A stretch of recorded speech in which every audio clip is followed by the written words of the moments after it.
What exactly is a good guitar tone? This is kind of a strange question because it seems so incredibly obvious. A good guitar tone is of course completely subjective. Whatever you like, that's a good guitar tone. And yeah, in some ways it really is that simple.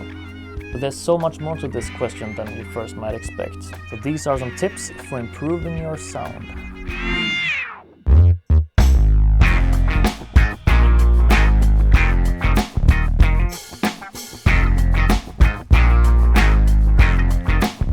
Number 1. Tone is in the fingers. First, we gotta talk about the thing that every keyboard warrior uses as an answer if somebody mentions the equipment a guitar hero is playing through. Tone is all in the hands, man. You could plug into a rubber doorstop and still sound the same.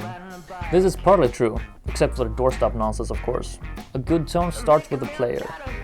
Playing with intent sounds different from playing without it. Play like you have something to say.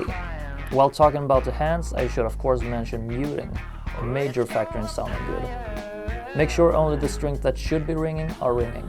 Vibrato is another important part of playing, that if done well, makes you sound like you know what you're doing. Other related factors are note choices, phrasing, and touch. Number 2, placement in the mix. When you only play at home and hear guitar mostly isolated and not in a band context, you're often drawn to a very fat and full sound. Maybe even with slightly scooped mids depending on what kind of music you play. This is not wrong in and of itself, but as soon as you take it to a band context, you will disappear straight away in the sound of drums and bass. This is because you try to accentuate the wrong frequencies, the ones who naturally gets eaten up by other instruments. When playing in a band, you gotta know your sonic place, which is in the mid-range. So crank the mids on your amp and cut some bass. Now you'll see that you can be heard much more easily.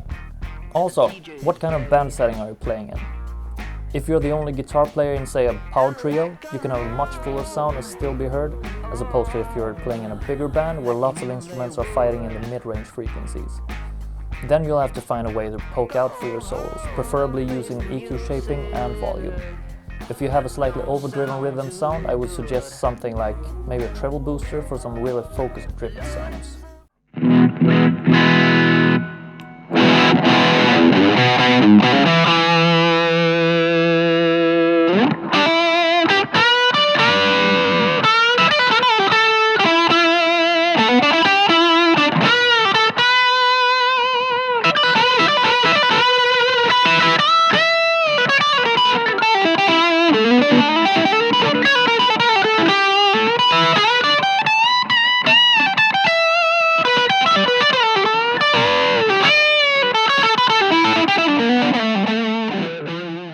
Number 3, gain structure.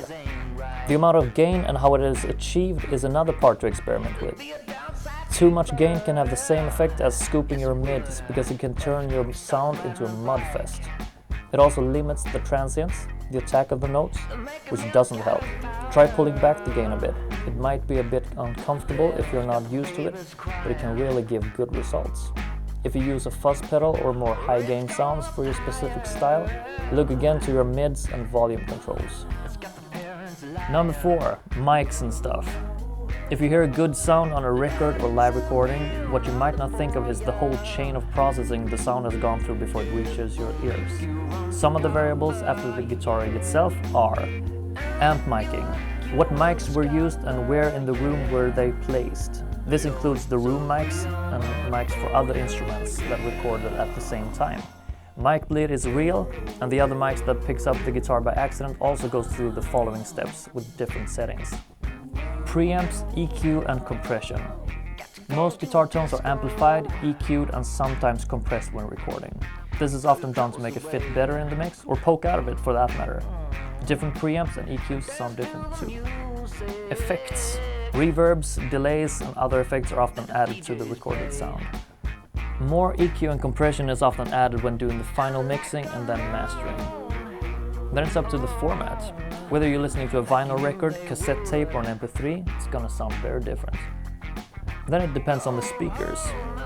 Good speakers, headphones, or cheap earbuds, they're all gonna sound drastically different, and if you're listening to speakers, the room you're in is also gonna affect the sound. Now I'm sure I've missed something, but these are most of the steps a recorded sound goes through before it reaches your ears. That's why it's hopeless to try to get the exact tone someone has on an album made, say, 50 years ago. You can, however, be inspired by it and maybe achieve tones with similar characteristics. Now, how to apply this to your own sound? Well, a lot of it is more recording specific, and you can use the exact same steps in your recording software or in a studio. For live use, you can definitely experiment with amp placement, mic placement, EQ, and maybe some extra reverb or something to get a better sound. So, what do you think about this? Have you got something to add to the list? Please comment down below, like and subscribe for more gear-related content. Thank you so much for watching. See you next time.